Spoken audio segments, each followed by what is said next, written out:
रूसी राष्ट्रपति Putin Ukraine जंग में अब आर पार के मूड में है। यूक्रेन को पश्चिमी देशों से मिल रही मदद से जंग लगातार लंबी खींच गई है। इससे भड़के पुतिन ने अब अपने सहयोगियों की मदद लेनी शुरू कर दी है। इससे यूक्रेन और उसके दोस्त अमेरिका तक में खलबली मच गई है। यूक्रेनी राष्ट्रपति जेलेंस्की ने तो दावा कर दिया है कि नॉर्थ कोरिया के 10,000 जवान रूस की सेना में शामिल होने जा रहे हैं। ये सभी सैनिक यूक्रेन से हो रही लड़ाई में रूस के लिए लड़ेंगे। जेलेंस्की ने कहा कि ये सिर्फ यूक्रेन ही नहीं बल्कि सभी के लिए हानिकारक हो सकता है। जेलेंस्की ने कहा कि वे उन देशों से कड़ी प्रतिक्रिया की उम्मीद कर रहे हैं जिन्होंने माना कि उत्तर कोरिया रूस यूक्रेन युद्ध में शामिल हो रहा है। जेलेंस्की ने अपने दावे की पुष्टि के लिए कई वीडियो का भी हवाला दिया, जिसमें उत्तर कोरिया रूस को न सिर्फ सैन्य साजो सामान भेज रहा है बल्कि तैनाती के लिए तैयार रहने के लिए सैनिक भी भेज रहा है। जेलेंस्की ने कहा कि दुर्भाग्य से उत्तर कोरिया के आधुनिक युद्ध के लिए ट्रेनिंग होने के बाद अस्थिरता और खतरा काफी बढ़ सकता है।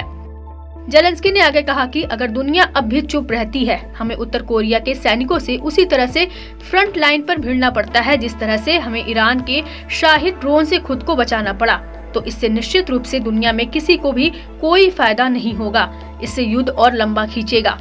उत्तर कोरिया की हरकतों का मतलब है कि वास्तव में यूक्रेन के खिलाफ युद्ध में एक और देश की सीधी एंट्री।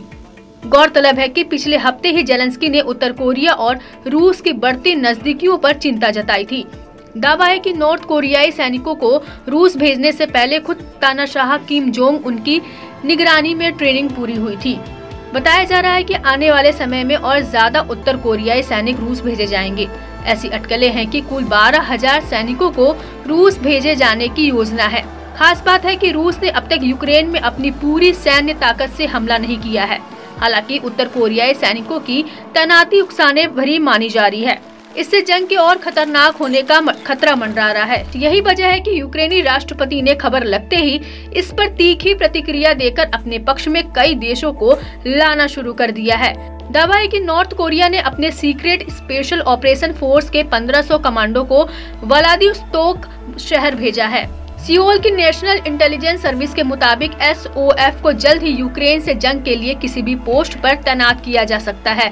इतना ही नहीं, किम जोंग उन का भरोसेमंद जासूस किम जोंग सिक भी इस समय रूस में है। इससे यूक्रेन में जबरदस्त हलचल मची हुई है। यहाँ गौर करने लायक ये भी है कि रूस उत्तर कोरिया के सैनिक का इस्तेमाल किस तरीके से करता है। इसकी बेहद कम संभावना है कि रूस उत्तर कोरियाई जवानों को फ्रंट लाइन में तैनात कर सकता है।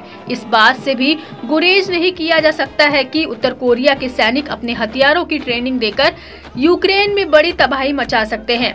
ऐसे में अगर उत्तर कोरिया के सैनिक वाकई रूसी सेना में शामिल करके उन्हें यूक्रेन में तैनात किया जाता है तो जंग के परिणाम बदल सकते हैं।